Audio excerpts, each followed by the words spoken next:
എല്ലാവർക്കും ലാവണ്യാസ് വേൾഡിലേക്ക് സ്വാഗതം. ഇന്ന് ഞാനിവിടെ ഉണ്ടാക്കാൻ പോകുന്നത് ചക്ക എരിശ്ശേരിയാണ്. നന്നായിട്ട് വിളഞ്ഞ ചക്ക ഇതുപോലെ കഷ്ണങ്ങളാക്കി എടുക്കുക. അതിന് ശേഷം ഒരു കുക്കറിലേക്ക് ഇടുക. കുറച്ച് മഞ്ഞൾപ്പൊടി, ഉപ്പ്, ആവശ്യത്തിന് വെള്ളം ചേർത്ത് നമുക്ക് കുക്കറിൽ വേവിക്കാൻ വെക്കാം. 2 വിസിൽ മാത്രം അടിച്ചാൽ മതി. നന്നായിട്ട് വെന്തോളും ചക്ക. അതിനുശേഷം നമുക്കൊരു ജാറിലേക്ക് കുറച്ച് തേങ്ങ ചിരകിയത്, നല്ല ജീരകം, കുരുമുളക്, ഒരു 2-3 പച്ചമുളക്, പിന്നെ ഒരു 3-4 ചുവന്നുള്ളിയും കൂടി ആഡ് ചെയ്യുന്നുണ്ട്. കുറച്ച് മഞ്ഞൾപ്പൊടി, ആവശ്യത്തിന് അരയ്ക്കേണ്ട ആവശ്യത്തിന് വെള്ളം. നല്ല എന്താ പറയുക, നന്നായിട്ട് അരയ്ക്കേണ്ട ആവശ്യമില്ല.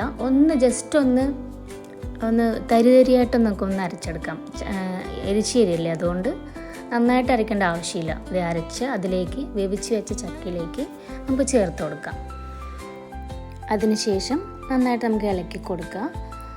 കുറച്ച് നേരം ഒന്ന് മിക്സായിട്ട് വരുന്നവരെ, ചക്കയും അരപ്പും എല്ലാം കൂടി ഒന്ന് മിക്സായി വരുന്നവരെ നമുക്കൊന്ന് ഇളക്കി കൊടുക്കാം. അപ്പോൾ നമ്മളിത് കൂട്ട് റെഡി ആയിട്ടുണ്ട്. ഇനി നമുക്ക് ഇതിലേക്ക് കടുക് വറുത്ത് താളിച്ചൊഴിക്കാം. അങ്ങനെ ചീനച്ചട്ടി അടുപ്പിൽ വെച്ച ശേഷം കുറച്ച് നല്ല വെളിച്ചെണ്ണ ഒഴിച്ചു കൊടുക്കുക. അതിനുശേഷം കുറച്ച് കടുക്, അതുപോലെ തന്നെ കുറച്ച് വെളുത്തുള്ളി ആഡ് ചെയ്ത് കൊടുക്കുന്നുണ്ട്.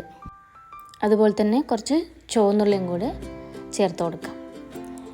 ഒന്ന് വഴറ്റിയ ശേഷം അതിലേക്കൊരു 2-3 മുളക്, ഉണക്കമുളക് ചേർത്ത് കൊടുക്കാം, കട്ട് ചെയ്തിട്ട്. പിന്നെ കുറച്ച് കറിവേപ്പില നന്നായി ചേർത്ത് കൊടുത്തൊന്ന് ഇളക്കി, പിന്നെ കുറച്ച് തേങ്ങ ചിരകിയതും കൂടി ചേർത്ത് കൊടുക്കണം. നന്നായി ഒരു ബ്രൗൺ കളർ ആവുന്ന വരെ ഇതൊന്ന് വഴറ്റിയെടുക്കണം. ഇത്രയുള്ള സിമ്പിളാണ്, എല്ലാവരും ട്രൈ ചെയ്ത് നോക്കണം. അത് നന്നായി ബ്രൗൺ കളറായി തുടങ്ങിയിട്ടുണ്ട്. ഇത് നമുക്ക് എരിശ്ശേരിയിലേക്ക് ചേർത്ത് നന്നായി മിക്സ് ചെയ്ത് കൊടുക്കുക. അപ്പോൾ ഇത്രയേ ഉള്ളൂ. അപ്പോൾ എല്ലാവരും ട്രൈ ചെയ്ത് എൻ്റെ ഫീഡ്ബാക്കും കാര്യങ്ങളും കമൻറ്റ് ബോക്സിൽ അറിയിക്കണം. Thank you. ബൈ.